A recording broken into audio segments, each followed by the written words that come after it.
Hello friends, welcome to my YouTube channel Sumit smart study. आज हम लोग देखने जा रहे हैं जो अभी एक वैकेंसी निकली है इंडियन कोस्ट गार्ड की। ठीक है, ये मिनिस्ट्री ऑफ डिफेंस में आता है।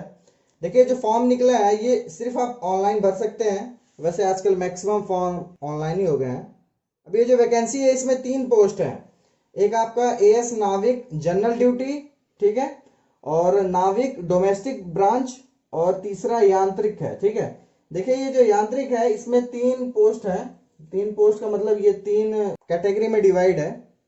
ठीक है, एडवर्टाइजमेंट नंबर लिखा हुआ है वो 01/2022 बैच का है। ठीक ठीक है, फॉर्म भरने की जो स्टार्टिंग डेट है वो 2 जुलाई 2021 से है। ठीक है, सुबह 10 बजे के बाद से आप फॉर्म भर सकते हैं। और जो इसकी आखिरी डेट है वो 16 जुलाई 2021 है। शाम 6 बजे तक आप सिर्फ फॉर्म भर सकते हैं। ठीक है, 16 जुलाई 2021 तक। ठीक, अब देखिए इसमें जो फी पेमेंट है और फॉर्म सबमिशन है वो 16 जुलाई ही है। इसके बाद आपको कोई डेट नहीं दी जाएगी, तो इस चीज का जरूर ध्यान रखें। देखिए जो फीस है वो जनरल ओबीसी ईडब्ल्यूएस के लिए 250 है और एससी एसटी के लिए कोई फीस नहीं है। ठीक, आइए एज लिमिट देख लेते हैं। एज लिमिट जो है वो 18 साल से 22 साल के बीच में है। ठीक है, एससी एसटी को 5 साल की इसमें छूट दी जाएगी और ओबीसी जो नॉन क्रीमी लेयर है उसको 3 साल की छूट दी जाएगी। अब देखिए, देख लीजिए किस किस डेट के बीच में अगर आपका डेट ऑफ बर्थ है तो आप इस फॉर्म के लिए एलिजिबल रहेंगे। पहला आपका जो है वो नाविक जीडी और यांत्रिक का है जो 1 फरवरी 2000 से और 31 जनवरी 2004 के बीच में है। दूसरा इसमें है देखिए नाविक डीबी, ठीक है, जो डोमेस्टिक ब्रांच मैंने बताया था अभी, वो 1 अप्रैल 2000 से लेकर के 31 मार्च 2004 के बीच में आपका डेट ऑफ बर्थ होना चाहिए। ठीक है, अगर इसके बीच में आपका डेट ऑफ बर्थ है तो आप एलिजिबल हैं इस फॉर्म को भरने के लिए एज लिमिट के हिसाब से। ठीक है, आइए वैकेंसी देख लेते हैं। जो इसमें वैकेंसी डिटेल है, देखिए टोटल वैकेंसी जो है वो 350 इसकी पोस्ट है। ठीक है, देख लीजिए इसमें जो नाविक जीडी है उसकी सबसे ज्यादा वैकेंसी है। ठीक है, 260 वैकेंसी है। इसमें देखिए जनरल का 108 वैकेंसी है, ओबीसी का 67, ईडब्ल्यूएस का 26, एससी का 40 है, एसटी का 19 है। टोटल 260 है। अब नाविक डीवी, जो नाविक डीबी है इसमें जनरल की 23 वैकेंसीज हैं, ओबीसी की 17 है, ईडब्ल्यूएस की 5 है, एससी की 3 है, एसटी की 2 है। टोटल इसमें 50 सीटें हैं। ठीक है, अब देखिए जो मैंने यांत्रिक में आपको बताया था 3 पार्ट में है, उसमें देखिए पहला मैकेनिकल है, दूसरा इलेक्ट्रिकल है, तीसरा इलेक्ट्रॉनिक्स है। ठीक है, तो मैकेनिकल में देखिए 20 सीटें हैं, इलेक्ट्रिकल में देखिए 13 सीटें हैं और इलेक्ट्रॉनिक्स में 7 सीटें हैं। ठीक है, मैकेनिकल में देखिए जनरल की 8 सीटें हैं, ओबीसी की 6, ईडब्ल्यूएस की 3, एससी की 3 और एसटी में वैकेंसी नहीं है मैकेनिकल में।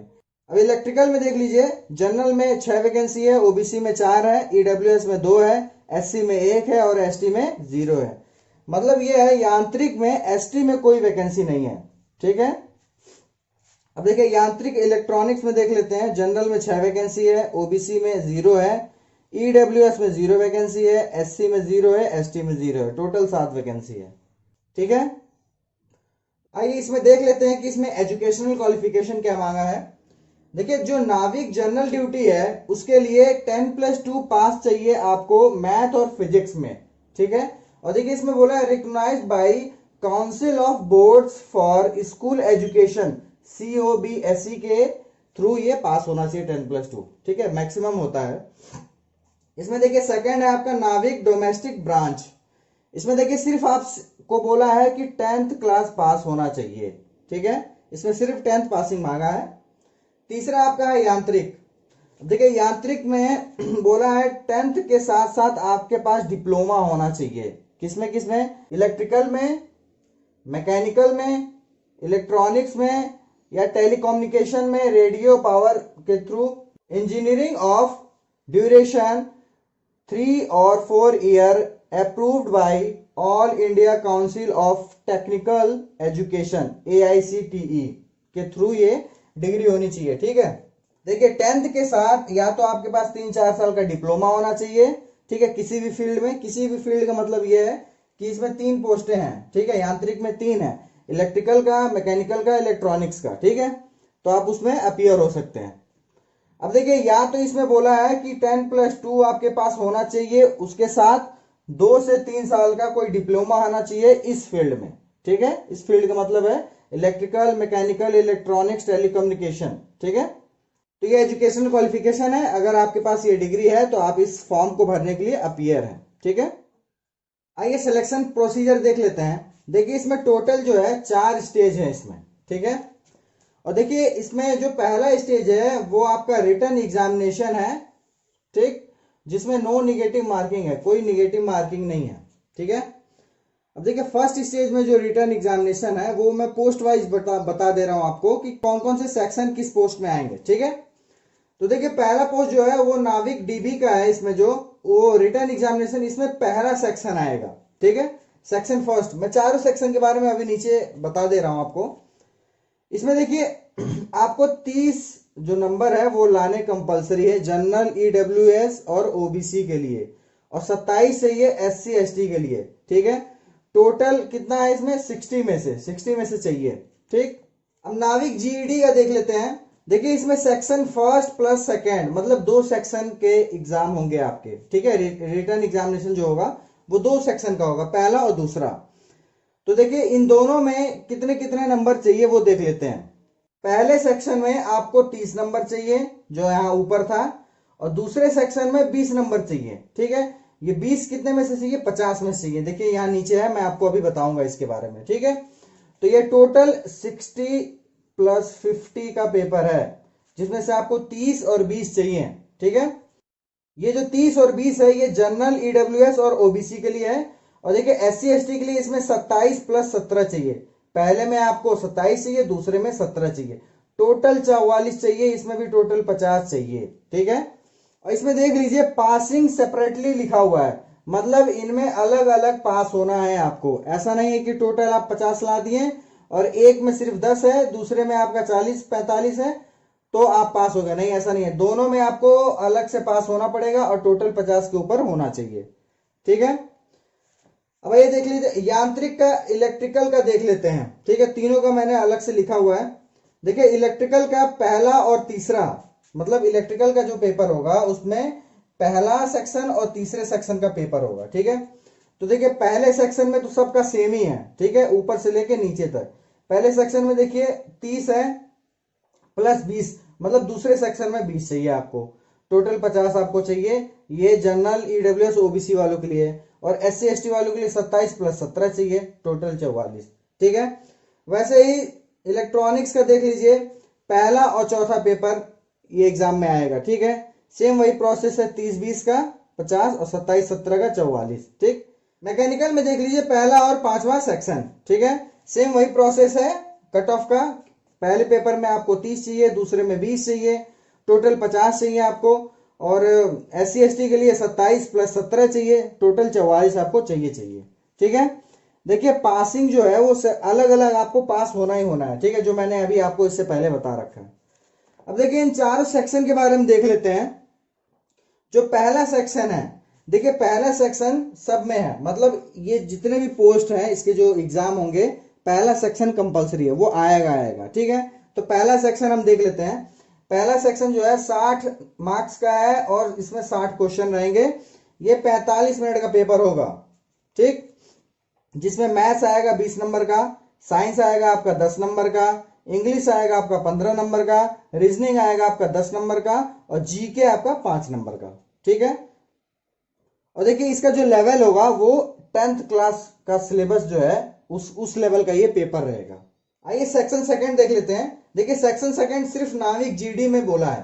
ठीक है, पहला और दूसरा होगा। ठीक है, तो सेक्शन सेकंड में क्या है, 50 नंबर का ये पेपर रहेगा, 50 क्वेश्चन आएंगे और आधे घंटे का ये पेपर रहेगा। ठीक है, इसमें 2 चीजें पूछी जाएंगी, मैथ्स और फिजिक्स, और इसका लेवल क्या रहेगा सिलेबस का, 12th लेवल का ये क्वेश्चन पूछे जाएंगे। ठीक है, मैथ्स और फिजिक्स के। अब हम आ जाते हैं यांत्रिक पे। अब देखिए यांत्रिक में देखिए इलेक्ट्रिकल में देखिए तीसरा है, इलेक्ट्रॉनिक्स में चौथा है, मैकेनिकल में 5वां है। ठीक है, तो देखिए सेक्शन 3rd, 4th और 5th। ठीक, इन तीनों में देखिए 50 नंबर के क्वेश्चन रहेंगे, 50 मार्क्स के रहेंगे और आधे घंटे का पेपर रहेगा तीनों में। ठीक, अब देखिए तीसरे में जो मैंने अभी इलेक्ट्रिकल बोला है, इसमें इलेक्ट्रिकल इंजीनियरिंग से क्वेश्चन आएंगे, ठीक है, 50, टोटल 50 रहेंगे, वो 50 इलेक्ट्रिकल इंजीनियरिंग से आएंगे। चौथे में देखिए ये इलेक्ट्रॉनिक्स इंजीनियरिंग से आएंगे 50 क्वेश्चन। और देखिए पांचवे में आपका मैकेनिकल इंजीनियरिंग से आएंगे 50 क्वेश्चन, ठीक है। और ये देखिए इसका जो लेवल रहेगा वो डिप्लोमा लेवल रहेगा, ठीक है, आपने जो डिप्लोमा किया है उस लेवल के क्वेश्चंस इसमें पूछे जाएंगे। देखिए सबसे मेन इसमें क्या है, इसमें सबसे मेन यही रिटर्न एग्जामिनेशन ही है। आप सब कुछ क्वालिफाई कर लेंगे और रिटर्न में अगर बाउंड्री पे है तो आखिरी में आप निकल जाएंगे, क्योंकि मेरिट जो बनेगी उसमें आप छट जाएंगे। तो इसीलिए रिटर्न एग्जामिनेशन को आप बहुत अच्छे से दीजिए, ज्यादा से ज्यादा नंबर स्कोर करने की कोशिश कीजिए। इसमें देखिए चारों पांचों जितने भी ये पोस्ट है, इसमें पहला सेक्शन सब में आएगा, और देखिए दूसरा तीसरा चौथा पांचवा डिवाइडेड है, ठीक है। कट ऑफ मैंने आपको बता दिया, सब में अलग अलग आपको सेपरेटली पास होना पड़ेगा। और क्या क्या सिलेबस आएगा वो मैं बता दिया हूं आपको, और क्या क्या किस किस पोर्शन से क्वेश्चंस आएंगे वो मैंने आपको इसमें बता दिया है। तो चलिए स्टेज 2 देख लेते हैं कि इसके बाद जब आप ये क्वालिफाई कर जाएंगे, मेरिट में आ जाएंगे, तो इसके बाद सेकंड स्टेज में जब आप जाएंगे तो वो वहां पे क्या क्या चीजें ली जाएंगी। तो आइए हम स्टेज 2 में देख लेते हैं क्या क्या होगा। देखिए स्टेज 2 में जो पहला पॉइंट है इसमें लिखा है फिजिकल फिटनेस टेस्ट, पीएफटी, ठीक है। पहला स्टेज जब आप क्लियर कर लेंगे, जो आपका एग्जामिनेशन रहेगा, उसके बाद आपको फिजिकल टेस्ट के लिए जाना पड़ेगा, ठीक है। इसमें देखिए 1.6 किलोमीटर आपको रनिंग करनी पड़ेगी 7 मिनट के अंदर, ठीक। और देखिए सेकंड इसमें है 20 स्क्वाट अप्स, मतलब उठक बैठक आपको करना पड़ेगा 20, और 10 आपको पुशअप करने पड़ेंगे, ठीक है। ये 3 चीजें हैं फिजिकल फिटनेस में। देखिए स्टेज 2 में सेकंड पॉइंट इसमें है डॉक्यूमेंट वेरिफिकेशन।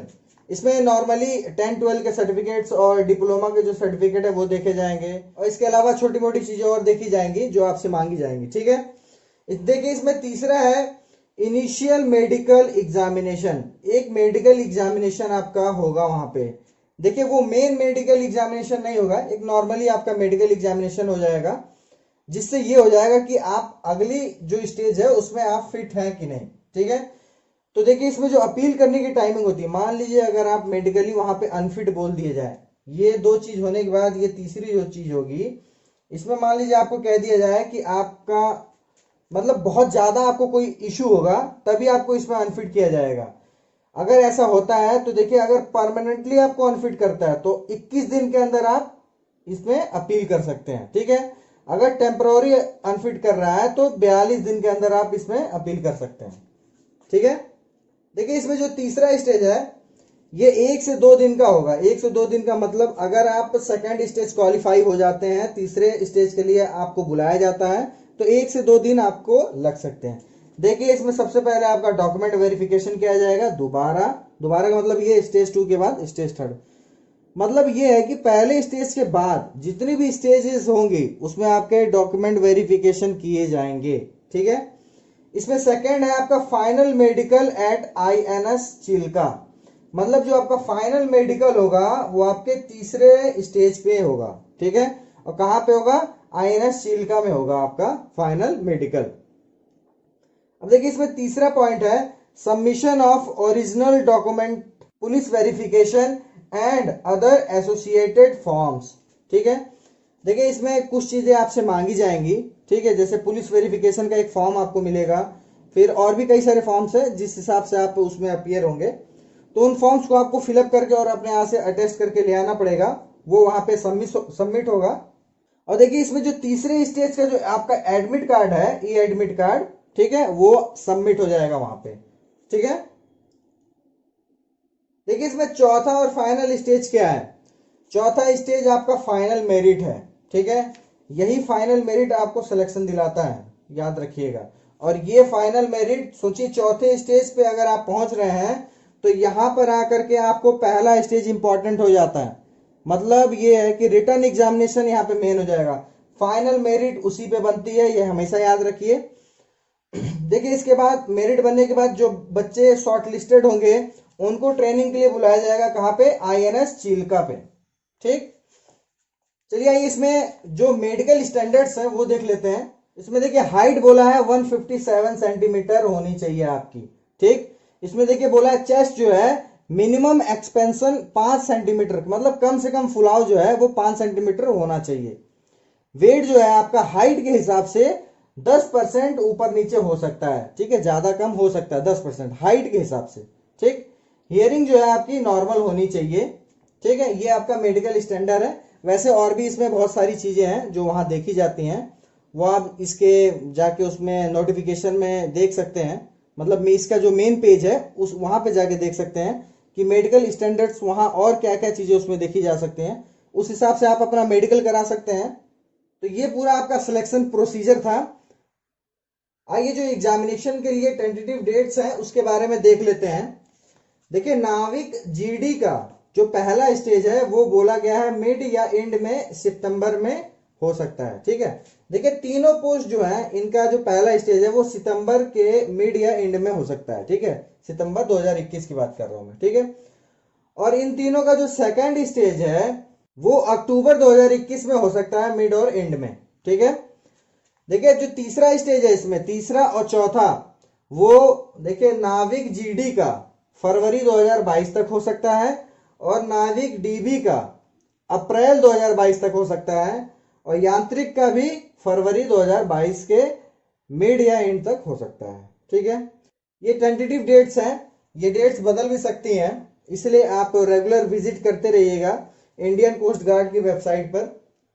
देखिए इसमें जो एग्जामिनेशन सिटी के बारे में बताया गया है उसमें मेन यही है कि पहले और दूसरे स्टेज के लिए आपको एग्जामिनेशन सेंटर प्रेफरेंस दिया जाएगा, ठीक है, मतलब 5 प्रेफरेंस आपको मिलेंगे, 5 एग्जामिनेशन सेंटर आप भर सकते हैं, आपके नियरेस्ट अबाउट जो भी होगा आप उसको दे सकते हैं।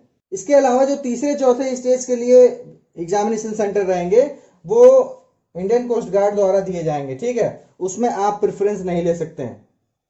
देखिए यहाँ पे रिजल्ट के बारे में बताया गया है, रिजल्ट आप इसकी वेबसाइट पे जाके देख सकते हैं, इसका लिंक मैं डिस्क्रिप्शन बॉक्स में डाल दूंगा, आप वहां जाके चेक कर सकते हैं।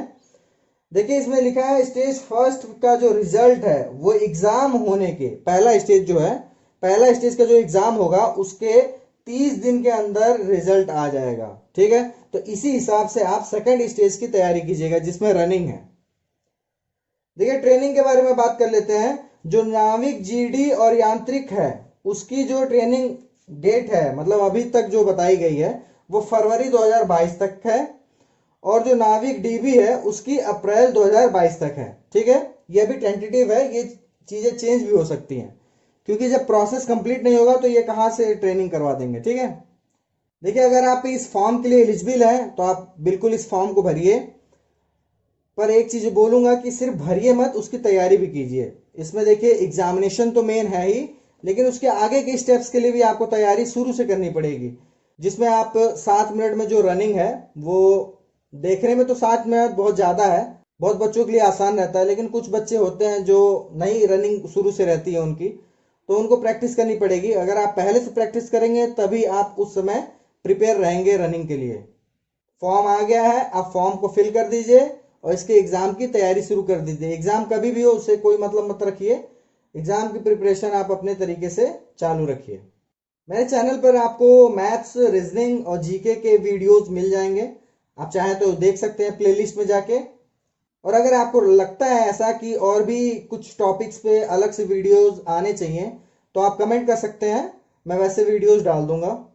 अगर आपको ये वीडियो अच्छा लगा हो तो प्लीज़ वीडियो को लाइक करें, अगर चैनल को अभी तक सब्सक्राइब नहीं किया है तो प्लीज़ सब्सक्राइब कर लें और बेल आइकन को जरूर दबा लें। Thank you.